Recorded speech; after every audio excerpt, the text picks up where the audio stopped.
Hello, everyone, and welcome to another episode of Normal People Gaming. My name is Dwayne. And I am Michael. Yes, and we are back for another episode, Michael. A lot going on in the gaming world out there. Some interesting things happening. What should we start off with? Okay, let me start off with a gripe. That's okay. Good. Yeah. Good place to start. I log into Xbox the other day and I get a message because sometimes it will say, new game for you. Like it tries to predict if you're going to like something. Not only is it in your YouTube algorithm, but you now have an Xbox algorithm. Yeah. I actually have had one for a while, but sometimes it sneaks up on you. You're like, because I just got the same thing on Steam and it was completely wrong. Okay. Yeah. Well, I might be mad at how not wrong they are because the message popped up that was like, new game for you. And it was Firefighter Simulator, The Squad. Nice. I did see that pop up on my feed and I did not even blink when I saw that. I was like, that's not a game I'm interested in personally, but I know you love The Sims. I do play a lot of Sims. So my gripe isn't necessarily with Xbox because they're probably right, but just maybe with the choices that I've made in my life to lead me to this. Gotcha. Place. Yeah. Yeah. You had raved about Euro Trucker, which I have been, it's been in the back of my mind to like try it at some point. I've played Farm Simulator. Right. I've played quite a few simulators. I've even played a restaurant simulator, which I actually quite enjoyed that one. But what else? Yeah. I can't even cook in real life. Like I do a lot of cooking. Well, maybe this is the game for you. See, that's my point is like, I don't know that I'd want to spend time cooking in a game if I don't really enjoy it that much in real life. But yeah, that's true. There you go. Well, anyway, I just felt, personally attacked, I guess. That's kind of funny. Well, what are you actually playing? I mean, aside from the suggestions. I'll say this. Now, everyone has been talking about Claire Obscure Expedition 33. Hell of a name. And then it's a French RPG from what I know. Mm-hmm. Claire, it's quite a French name. So that makes sense. I get it. Yeah. So everyone's talking about it. I go to download it. I'm downloading it. I tell my friend, I've been playing, whatever. And then my friend's like, I've been playing Expedition 33. And I said, wow. Mm-hmm. My friend tells me it's got one of the best stories he has seen in a video game. To me, that's pretty high praise. So because he's played a ton of video games. He's played a ton. Video game friends. He just like lives in video games. Absolutely. Right? So I download it. And then I also downloaded Crime Scene Cleaner, and that's what I played. So you played Crime Scene Cleaner. You're like, Expedition 33 is too good for me right now. Yeah. I want to play a bargain bin. Oh, what is that? Simulator? Or? Let me tell you. So it is a simulator. So back on the simulator talk. I am not joking. This is one of my favorite games. Okay. Now, you have an eye for like gore and stuff like that. Like you enjoy that kind of stuff. So you're basically Dexter without the serial killing, as far as I know. Yeah. Well, so that's what's funny about this game is it takes all of the relaxing gameplay of games like Power Wash Simulator, House Flipper. So House Flipper, I've played a little bit of that where, there's a house that's a mess and you clean it up, you paint the walls, whatever. Right. Dude. These make great streaming games too, by the way. Yeah. I can watch them streaming. I just don't want to play them. Yeah. Well, this one is insane because I thought from the look of it that you would be working like with the police and like, oh, there's a crime scene. It's time to clean it up. Mm-hmm. No, you're working with criminals and you're cleaning it up before anyone can find out. And before the actual cops show up, you're like, I got to clean up this blood stain on carpet. Oh, not carpet. I wish it was linoleum. Well, let me tell you, like, I have so much praise for these developers because they could have just made it sort of dark and then, sort of sanitize it a little bit, pun intended, but they went full dark. I am constantly being shocked by this game. The stuff that I'm finding. So it's like body fluids other than No, just all kinds of body fluids. it's just like blood and stuff, but like you discover like people that unalived themselves. You've discovered crimes that went wrong. It's also darkly hilarious. Like it has a sense of humor. It's so funny, but then they lean into like people, they're swearing and like people saying, "Oh man, I effed up, drug deal gone wrong," and like dead body in my apartment. Okay. That does actually sound pretty fun. It's super fun. And just to give you an idea of how they bring you into this game, the first mission is a drug deal gone wrong. The guy's like, "Oh, it was self-defense, man. Like he pulled a gun, whatever." So you go apartment covered in blood. You clean. You move furniture back into place, right? So it's kind of fun. You have to make it look like nothing happened. Then I go into this back room and there's an attic door and there's blood dripping from the attic door. And the character who is deadpan the entire time is like, "Oh, that's weird. What's going on up there?" And you open it and this body of a woman drops down. And that's when you discover that the guy that owned the apartment is a serial killer. Anyway, I only say that because, like I said, they could have like gone up to the line. Sure. They go full bore in this game, and I love it. That's like really creative. Like they could have stopped at just cleaning up an apartment or whatever it was. Yeah. But the fact that a body shows up during your cleaning spree. Yeah. that's yeah. But and like you said, like you do.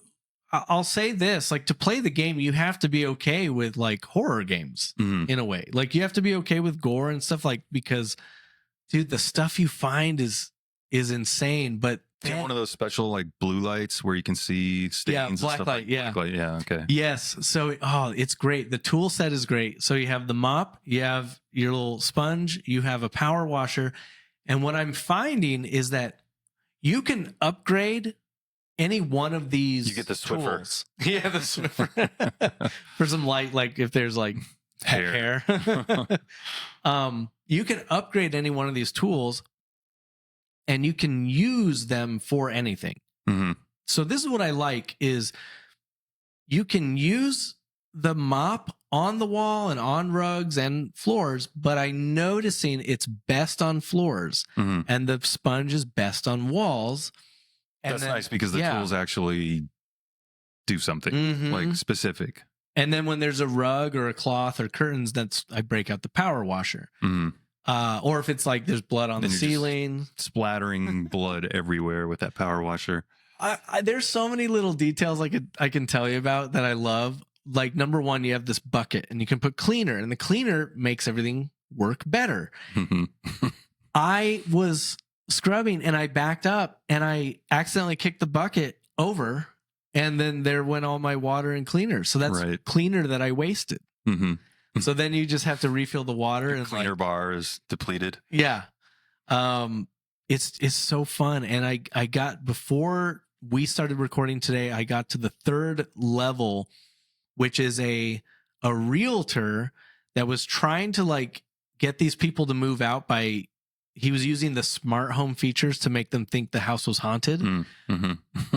But things went wrong, and there was a person in the house who was on medications and it wasn't working, and then he exacerbated things, and then you go in there and it was a full murder suicide. Oh wow.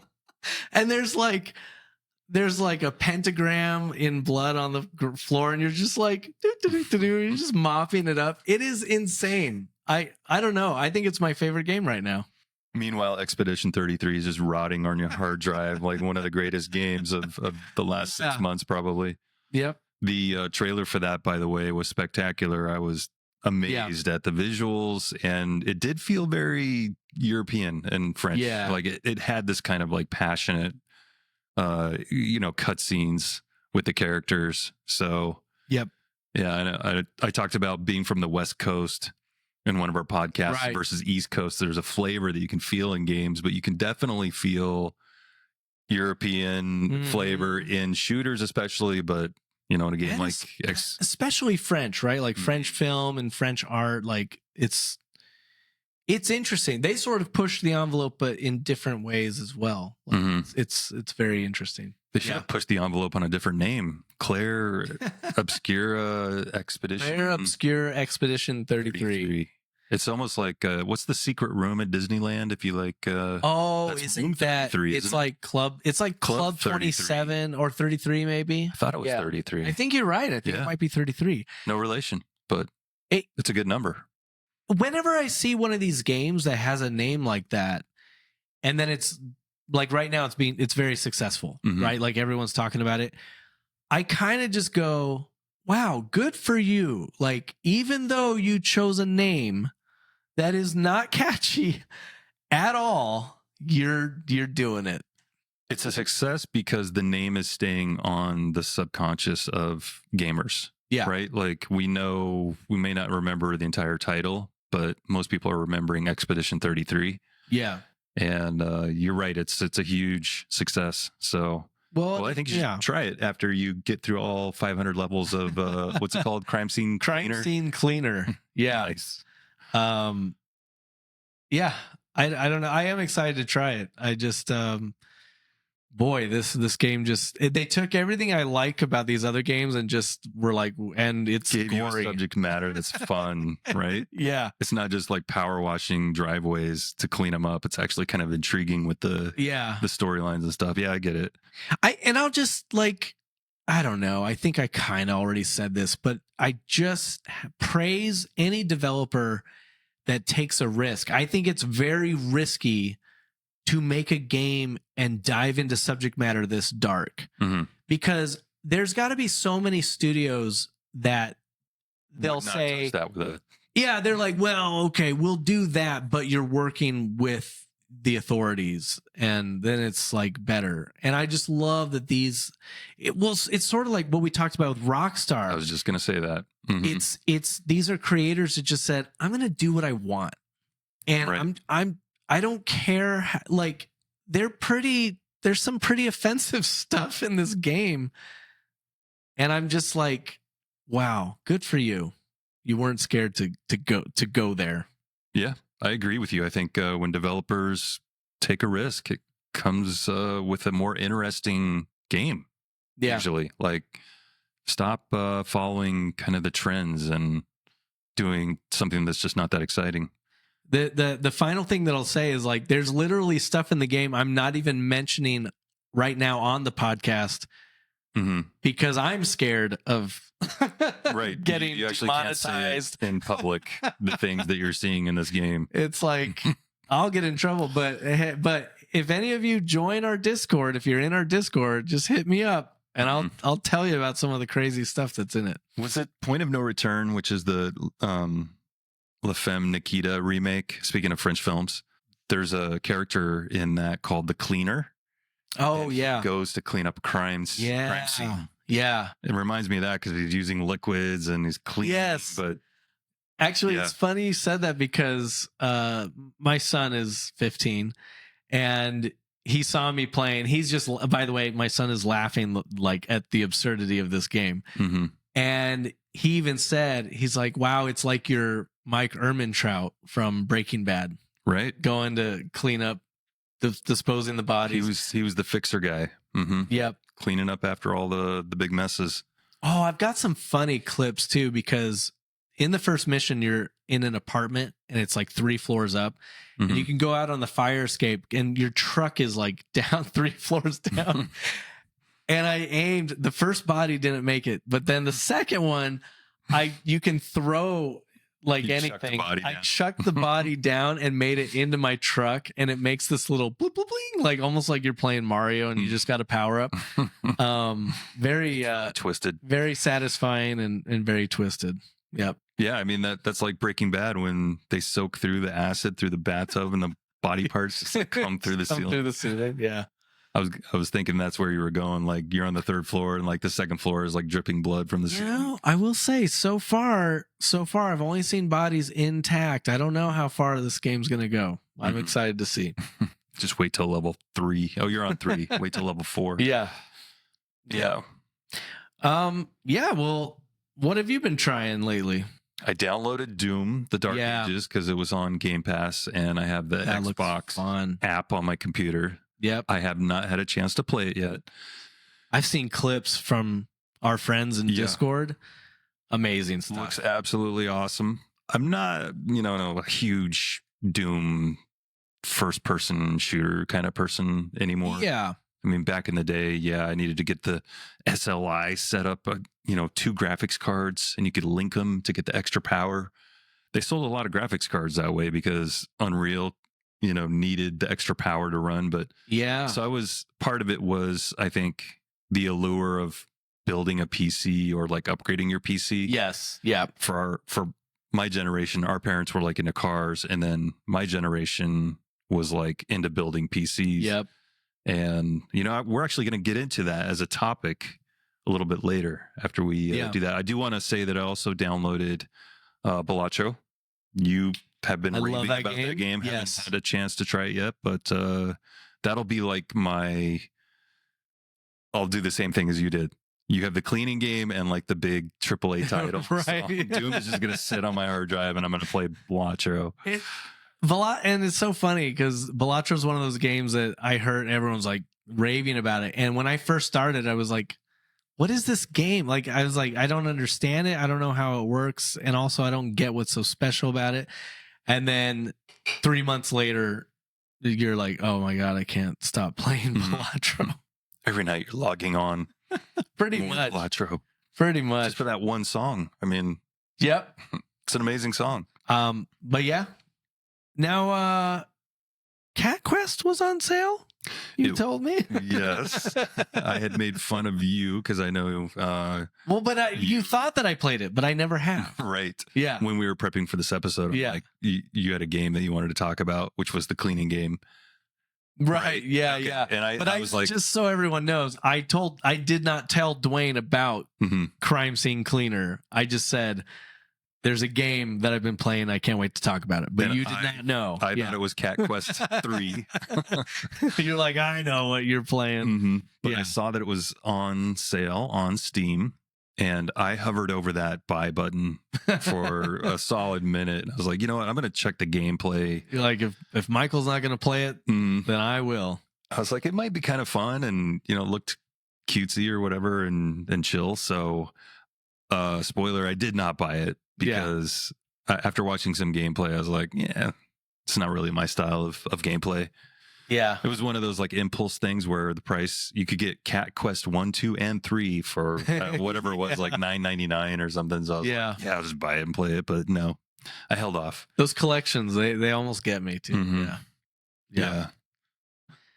Well, it's funny, like with simulators, I saw I said that I had a gripe about Firefighter Simulator. Okay, there's a part 2 to that because Xbox. So wait, the cleaning thing was when you threw a body off. That was not the firefighting game, right? Okay, because you said fire truck in that. No, truck. Oh, you said truck. Yeah, I just have my truck. Yeah.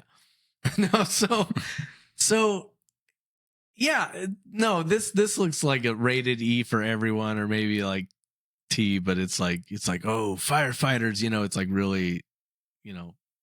Respectful, not like the game that I'm playing.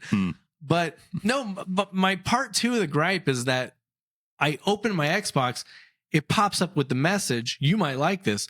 I open it up and it's like $50 or $60 for the special edition, or $70 for the collector's edition, whatever. And I was like, okay, I don't want to play this. I closed that box and then I see that same game was added to Game Pass. And I'm like, you tried to get me to buy a game before letting me see that it was added to Game Pass. That is underhanded. And I just laughed because it's right next to Police Simulator, and I'm just like, I'm not touching There's that a whole one. genre. There's also Sanitation Engineer Simulator, which I joke, but I'm sure there is. Yeah. Yeah, I'm sure there's a simulator out there that I would enjoy. And I was going to ask you, like, I wonder if you could play VR, play a Crime Scene Cleaner in VR, because that seems like it'd be a good VR game. So that would be good. And especially especially the level that I'm still currently in back home, because it's the smart home that's made to seem haunted. And like the first two are like crime scenes, like mafia kind of crime scenes. That third level is like spooky. It's like creepy, but it's like creepy and funny at the same time. Yeah. So yeah, VR would be pretty rad. And like with a game like this, you don't have to have amazing graphics, right? And so you can sort of bump down the graphics because it's mostly just dark fun. Is it realistic or is it like cartoony? It's not cartoony. Okay. So it's like mildly good graphics, but it's made to look real. Like you open a door and you see blood in a body and you kind of go, sheesh. Like it's not, it's never gonna be, it's not cutesy. Yeah. Sure. So it's one of those things where it's not like the super best graphics, but it's pretty good. Like it does look pretty real. Yeah. So yeah, it's funny, these Sims, because they're made to be realistic, but they always have like the little GPS or whatever. Like most games, they have like their own in-game GPS or the radar or like an arrow that like points where you need to. Exactly. There's something usually helping you to find an object, whether it be like shiny or glittery or like has a light on it, something like that, right? So why is that? Do you think that's because we're very easily distracted? So we need constantly to be looking, pointed. What? Oh, see? Yep. That's what I'm talking about. The scroll, the doom scroll. It's always present. Very easily distracted. Yep. Yeah. So I think you need one of those. What's that, Michael? Why? It's Magic Mind.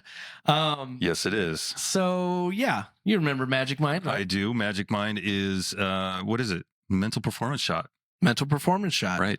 Yeah, they reached out to us a few weeks ago. They actually gave us a couple boxes, told us to give it a shot. We did. Yep. And I actually drank one right before the show, so I'm not going to do a second one, but I did the Magic Mind Free. Oh yeah, which is caffeine free. Caffeine free. So if like right now, what is it? 5 o'clock. I don't necessarily want to be up at 3 a.m. Yeah. So, but I still want a little bit of focus for the podcast, some mental energy. Yeah. So it's not going to keep you up, but it just calms you and helps you focus. Yep. So, but this stuff I really like it. So we said absolutely to having them on as a sponsor. So we really appreciate that. Really appreciate that they sent this to us. I actually I think I had mentioned it to you, but the first day that I tried Magic Mind, I got like so much work done. You did. Yep. You actually noticed a change in your mental focus and your productivity. I did. So yeah. I mean, it has all natural ingredients, right? Yep, it has natural ingredients. I want to say so it's like nootropics, Cello something. What was it? There's lion's mane and there's like vitamins and all of this to help you focus. And then of course, so some of them have more caffeine than others. So the Magic Mind Max has like 165 milligrams of caffeine. Right. So that's great. That's like a good replacement for energy drinks. So it's healthier. It's just better. But I've tried all three. I like all three. So the original has like 55 milligrams of caffeine. And as we said, free has no caffeine. Right. And then max. Yep. And I actually was entertaining some people, some friends, had some friends over. I offered to give one of my friends some Magic Mind. They tried it. They loved it. Yeah. And I took a photo and I sent you the photo, right? Yeah. Of their reaction right after they drank it. That's right. Yeah. I mean, it's hard to convey, energy and focus, but it is hard to convey, especially because this is time released. And so it's not like it's not going to really get a jolt. Right. Which is a benefit. You're not going Super Saiyan like Dragon Ball Z. Yeah. Which I've never watched. Did you ever watch Dragon Ball Z? Is it the Vegeta over 9,000? Yeah, over 9,000. Yeah, over 9,000. That's what I know it from.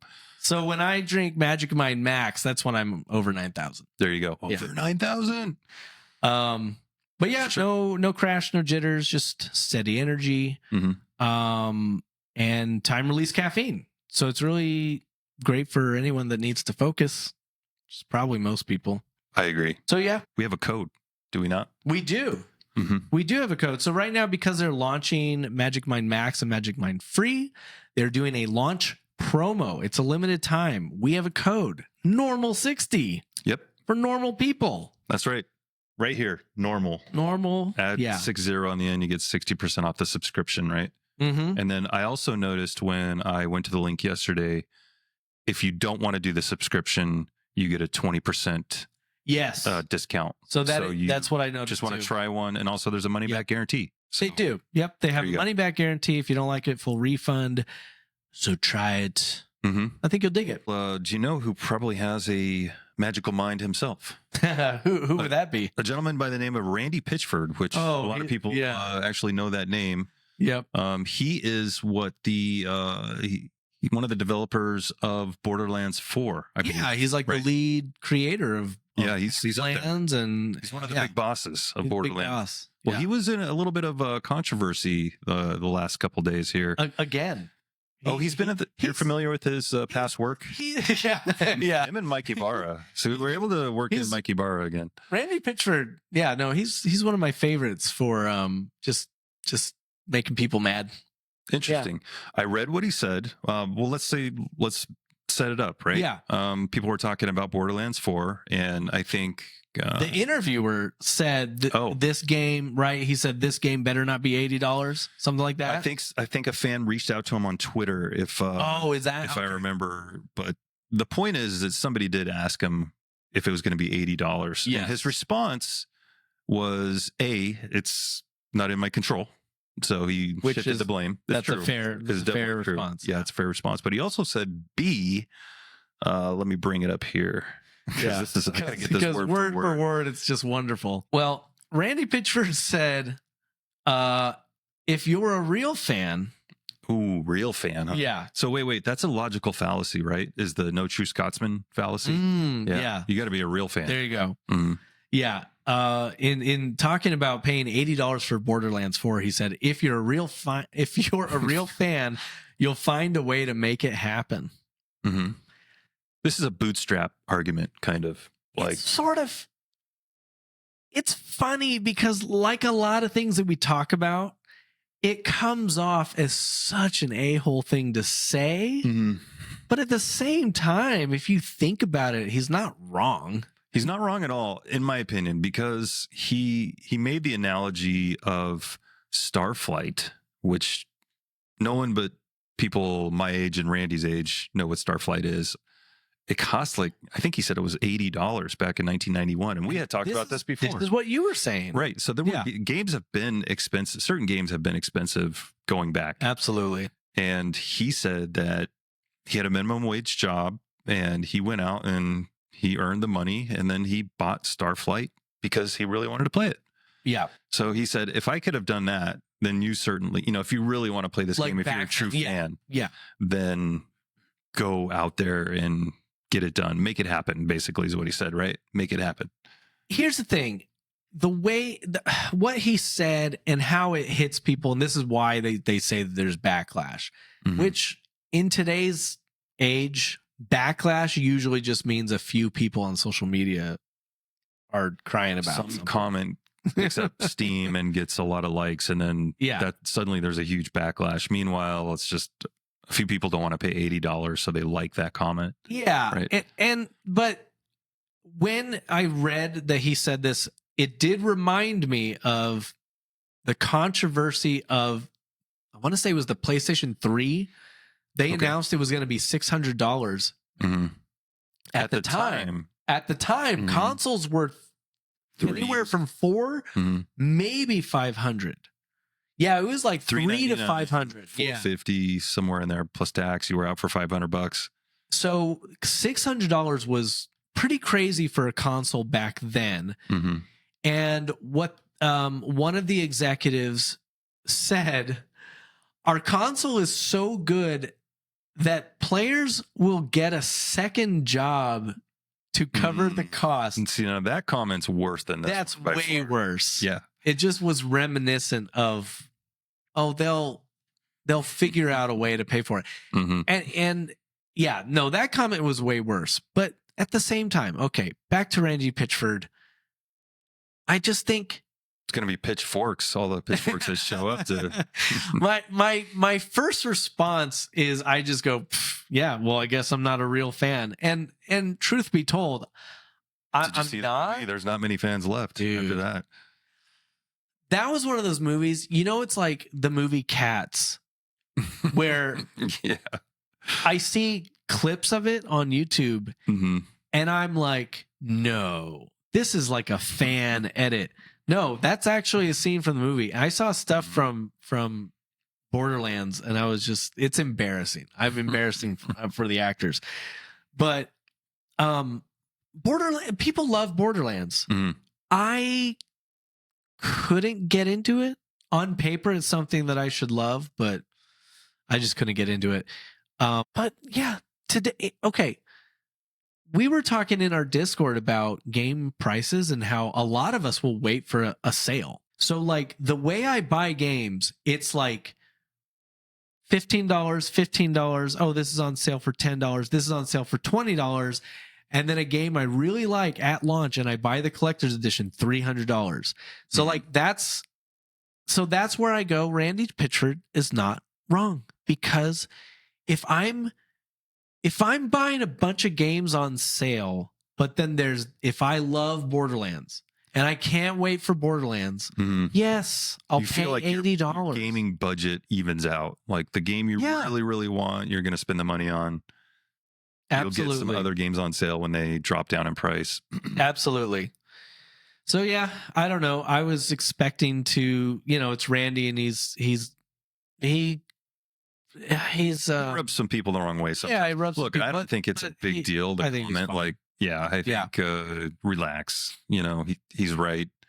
If you really want something, you'll go out, you'll make it happen, whether it be a video game, a new car, a house, buying a house, whatever it is in life that you need to get it, that next thing, you do need to make it happen. It's kind of hard to hear it from someone else, especially someone who kind of probably already has those things. So I understand people's frustrations, but to make it fun, what would you say? What would be the next game, if any, that you would make it happen? Buy full price? Yeah. Is there anything? I would buy the next Starfield DLC at full price. I would buy Grand Theft Auto 6 at full price, and I would pay a lot. I'd pay $80 for it. I think we'll have to. I think we'll have to. I probably won't buy any extras because the game itself is so massive that by the time, and I'm very slow at going through these games, by the time I go through it, whatever extras will have dropped in price 5 years from now, probably. Find it funny when like a game, it's like a $60 or $70 game, and it has like 80 outfits in the game, and they're like, buy the collector's edition and get one additional outfit. I'm like, why? I know, it's asinine, really. So I can have 81 instead of 80. Like, but it works on some people, So. Well, if you want to be entertained, definitely follow Mike Pitchfork on Twitter.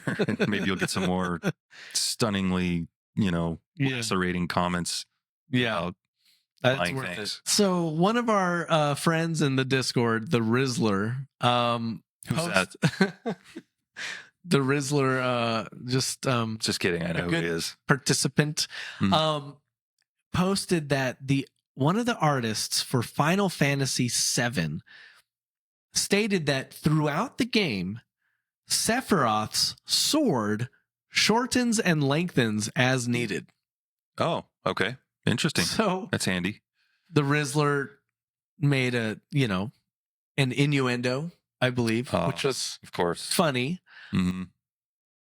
And while that's funny, I wanted to bring this up just because real quick, I think a lot of people don't know this, but when you play a game like Halo, the doorways are a different size in the cutscene than when you're playing first person.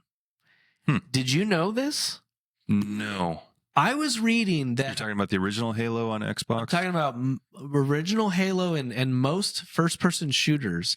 Apparently, most things in the room or whatever are much bigger than they should be. So basically, some kind of perspective thing, they need to make it bigger. Yeah. Okay. So what's very bizarre to me and interesting is that apparently this is one of those sort of secret things in game design that they don't want you to notice, but that basically when you're playing and then it switches to a cutscene, everything you see in that room, the doorways, whatever, everything just instantly got resized. Okay. That's just, I don't know. Yeah, that's wild. I understand it though, because the player, like I remember when I built levels for a first person shooter, the doors always needed to be a minimum of, it was like 64 units in the game, right? It was like a base, everything was base 16. So 16, 32, like 16 was like what you could jump on. 32 was like what you could crouch behind. 64 was like what you could walk under.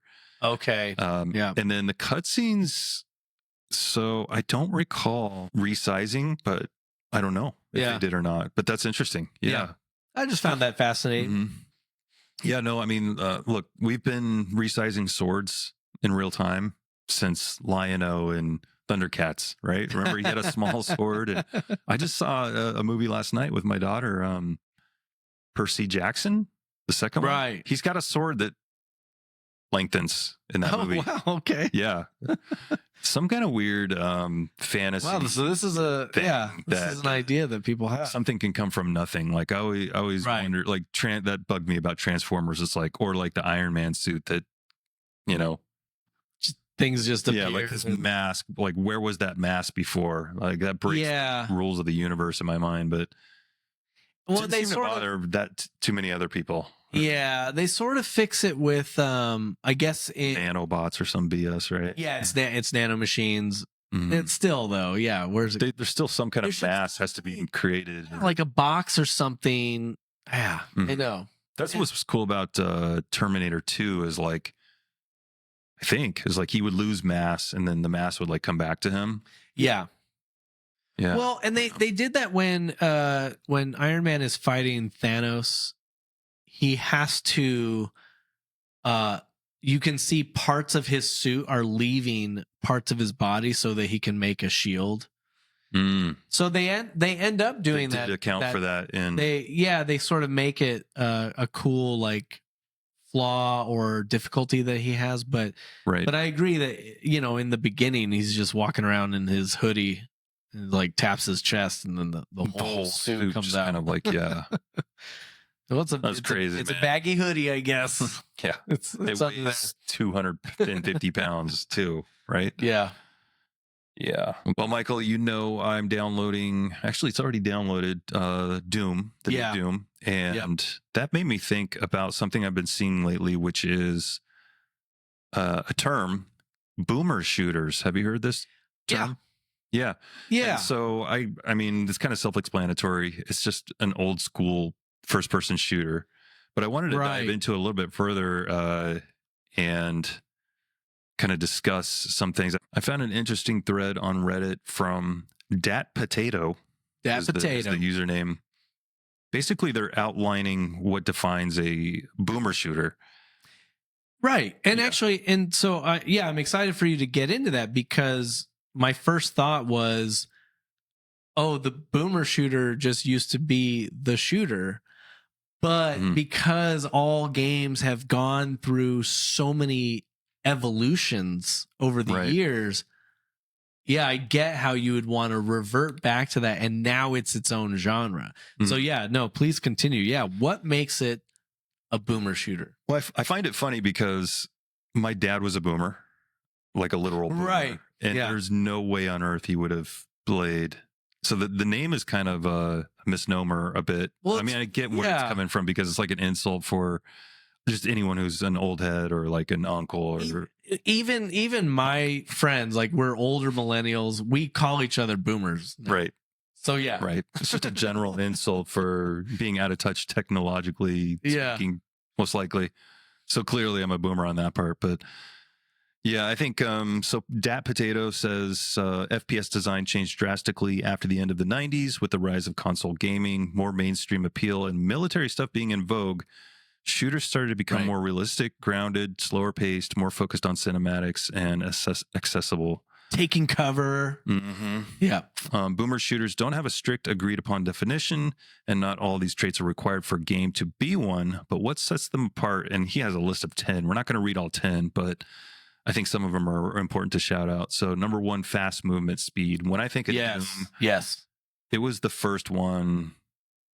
You know, Castle Wolfenstein was kind of not as quick, but when you see the comparisons, that first Doom, there was speed. You're running through these hallways. Do you remember like Quake?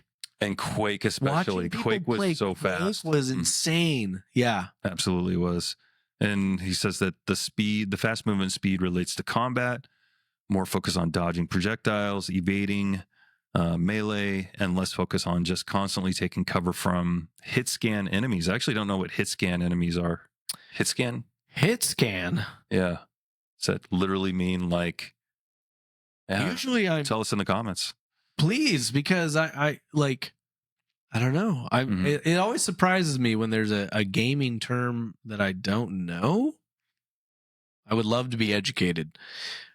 Yeah, I just also like the term I always think of with these types of shooters is just generally badass, right? Like it's just you are so capable and powerful. It's Duke Nukem.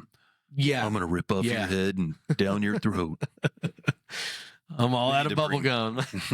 Yeah. Man, they killed that franchise, didn't they? They really did. It's unfortunate. Destroyed it.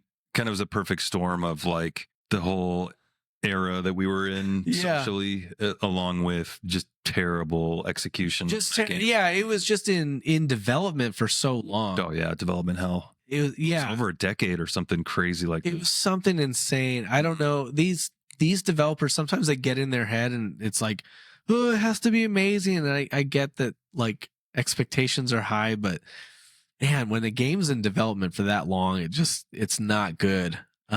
What's the voiceover guy? John Saint something. I don't know.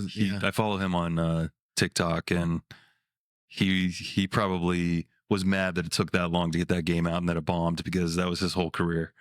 Yeah, like you're the voice of this character, and like, okay, we got all your lines recorded a decade ago. We're still working on Alien scum.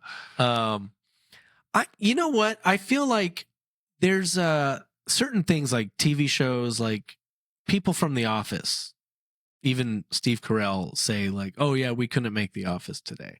And I don't think that's true. I don't think that's true at all. Look at Tim, what's his name? The comedy that he's doing. Oh. What's the name of that show? I Wish You Should Leave. Oh yeah. I Think You Should Leave. Yeah. That's very amazing show. Very like different, but also edgy. I think it's very edgy.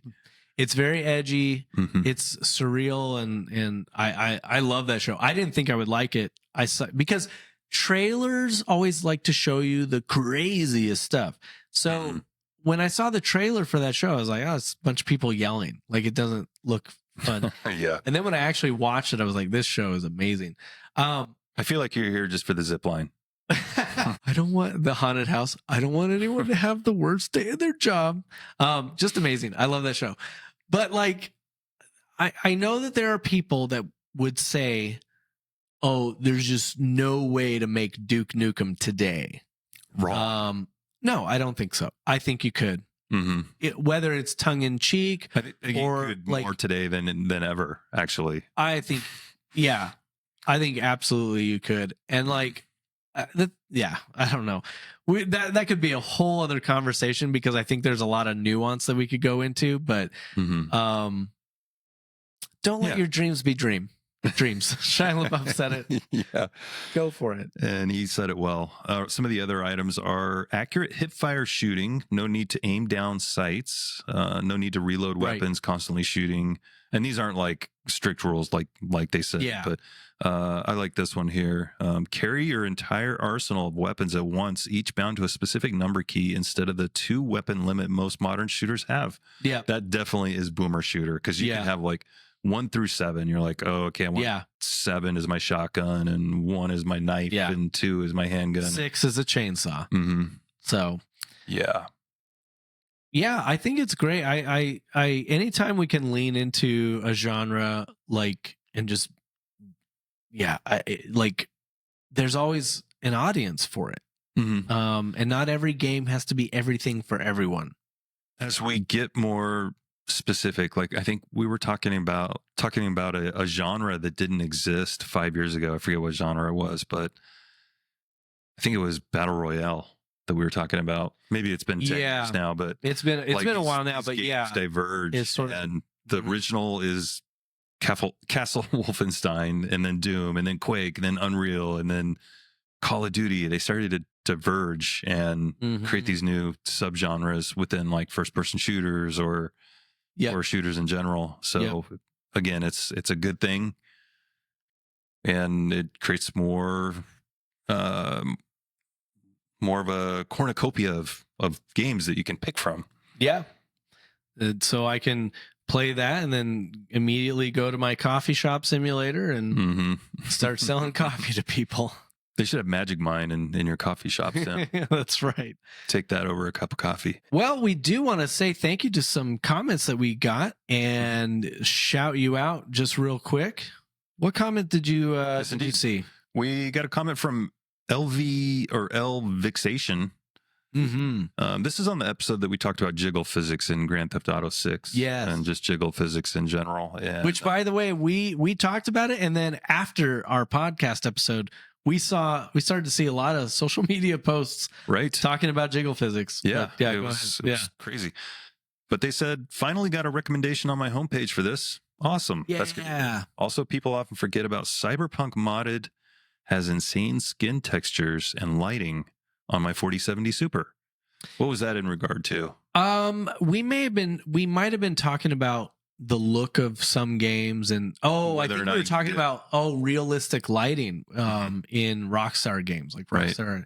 But we were talking about like which games look the best. But yes, Cyberpunk 2070. Cyberpunk 2077 does look amazing already, and then people mod it and it gets even more incredible. Yeah, that's an amazing. I've just got a puny 3070, so feel happy that you have a 4070 Super. Wow. Yeah. That's crazy.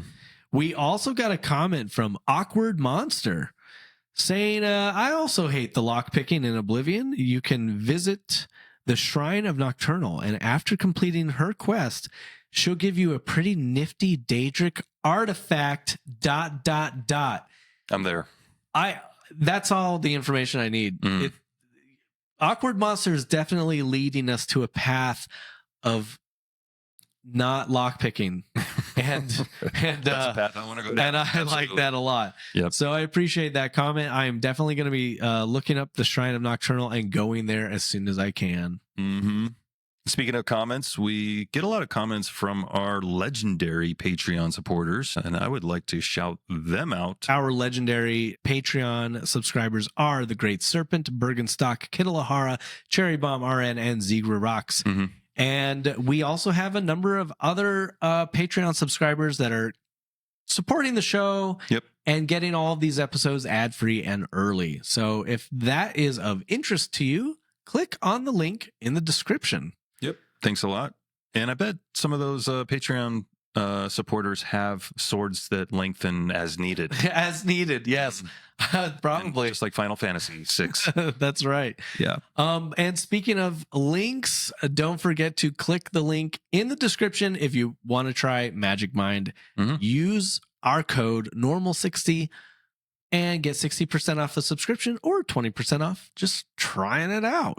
There you go. Well, thanks to everyone that listens on streaming and to those watching on YouTube. All links are provided in the show notes below. And super special thanks for comments and feedback. If you've got a comment, you can leave it on our YouTube page or on Spotify. Actually, we get comments on Spotify as well. Or you can just come talk to us in the Discord. True. And if you like the show, leave us a 5-star review on your favorite podcast app. That would really help us out. Help us out. Thanks for hanging out with the Normal People Gaming Podcast. And make sure you subscribe because we will be back for more.